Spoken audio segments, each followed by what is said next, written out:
قعدة روقان، ويلا بينا نبدأ حلقتنا. الحب المشروط. الحب اللي بيبدأ بريشة ناعمة وينتهي بقلم رصاص بيرسم حدود. الحب اللي يفضل يقولك أنا بحبك بس، ودايما البس دي بتختصر حاجات كتير. إيه هو الحب المشروط؟ الحب المشروط مش دايما بيكون واضح، ومش دايما بيكون شخص بيطلع ورقة ويقولك لو عملت كده هحبك، لو بطلت كده هكمل معاك. الحب المشروط ساعات بيستخبى في تصرف صغير، في زعلة من غير تفسير، في كلمة كنت أتمنى تبقى أحسن، وفي نظرة مليانة مقارنة. الحب المشروط هو حب بيقيسك ويوزنك ويفصلك على مزاجك، ويديك جرعة القبول على قد استجابتك. زي كأن شخص بيقولك قد إيه تقدر تكيف نفسك علشان، قد إيه تقدر تغير في نفسك، قد إيه تقدر تثبت لي إنك تستحقني. إمتى نكتشف إن العلاقة بقت مشروطة؟ لما تبدأ تحس إنك بتمشي على بيض، إن كل كلمة محسوبة، وإن كل حركة ممكن تزعل، كل تصرف محتاج استئذان، كأن الحب بقى امتحان مش علاقة. لما تلاقي نفسك بتسأل بينك وبين نفسك هو أنا كفاية؟ هو أنا لسه محبوب؟ ولا المحبة دي متعلقة بشيء أنا لازم أقدمه كل يوم؟ لما تبقى العلاقة زي اشتراك شهري لازم تدفع، ولا هيوقفوا لك الخدمة؟ ولما قبول الشخص ليك يبقى مرتبط بشكلك أو نجاحك أو مزاجك أو مستوى عطائك أو درجة استسلامك، وقتها أنت مش محبوب، أنت مؤدي لدور. ليه بنقع في حب مشروط؟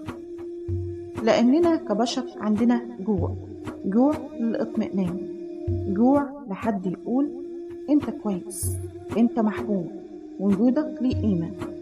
لو طفولتك كان فيها حب مشروط، ولو كنت اتعاملت على أساس درجات وتصرفات وشك وسمع وطاعة، فأنت غالبا هتكون فاكر إن ده الطبيعي، إن مفيش حاجة اسمها حد يحبك زي ما انت.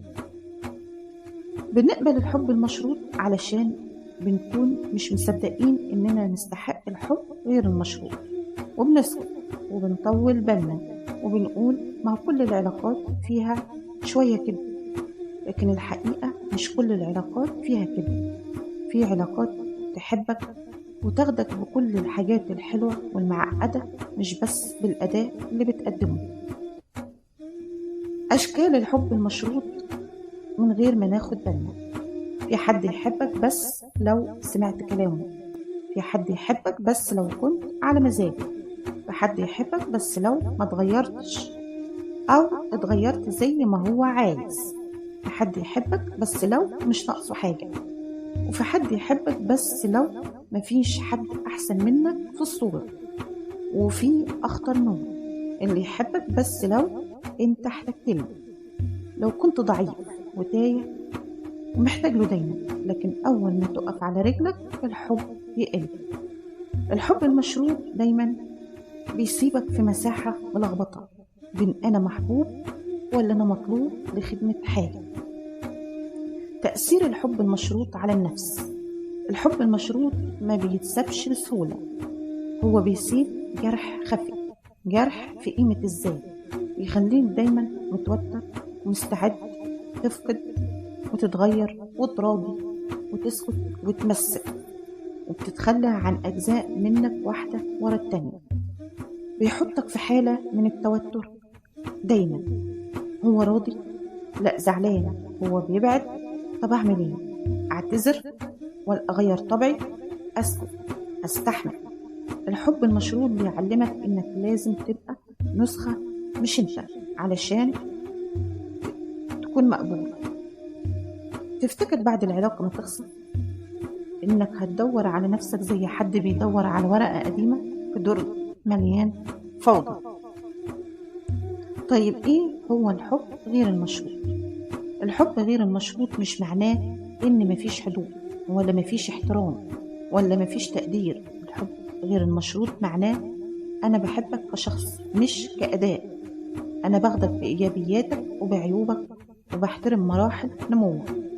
أنا مش هسيبك أول ما تتلخبط، ومش هسحب محبتي أول ما تختلف معايا. الحب غير المشروط بيقول إحنا فريق مش منافسين. أنت ليك مكان ثابت، مش كرسي بيتسحب وقت الزعل. إزاي نسيب علاقة حب مشروط؟ مش دايما بنسيبها مرة واحدة، بنمشي خطوة خطوة. أول خطوة إنك تعترف إنك تستحق حب صحي، وتسأل نفسك أنا محتفظ بالعلاقة دي ليه؟ علشان الحب ولا علشان الخوف ولا علشان التعود؟ تاني خطوة إنك تبص لنفسك بصدق. أنا مين؟ إيه اللي ضاع مني؟ إيه اللي اتغير؟ وإيه اللي عايزاه يرجع؟ تالت خطوة إنك ترجع الحدود اللي تهدد، تحط لنفسك مساحة صوت ورأي واحتياج. رابع حاجة تسأل نفسك سؤال: هل الشخص ده بيحبني لو بقيت أنا، ولا بيحب الصورة اللي صنعها في دماغه؟ لو الإجابة وجعت، اعرف إن الوجع ده أول خطوة للحرية مش آخرها. لو أنت دلوقتي في علاقة حب مشروط، اعرف كويس إنه مش ذنبك، وإنك مش قليل، وإنكم مش محتاجين تستحقوا الحب. أنتوا مولودين مستحقين. الحب بيطلب منكم إنكم تقللوا من نفسكم. ده مش حب. الحب اللي يخوفكم مش حب. الحب اللي يهددكم بالانسحاب مش حب. الحب الحقيقي مكان آمن ووطن ومساحة تقدر تتنفس فيها، مش قفص تتحركوا فيه بحذر. ودي كانت حلقتنا من قعدة روقان. لو حسيت إن الحلقة لمستك، احتوي نفسك وقول أنا استحق حب غير مشروط قبل ما استقبله من غيري. واشوفكم في حلقة جديدة وحدوتة جديدة وقعدة روقان جديدة.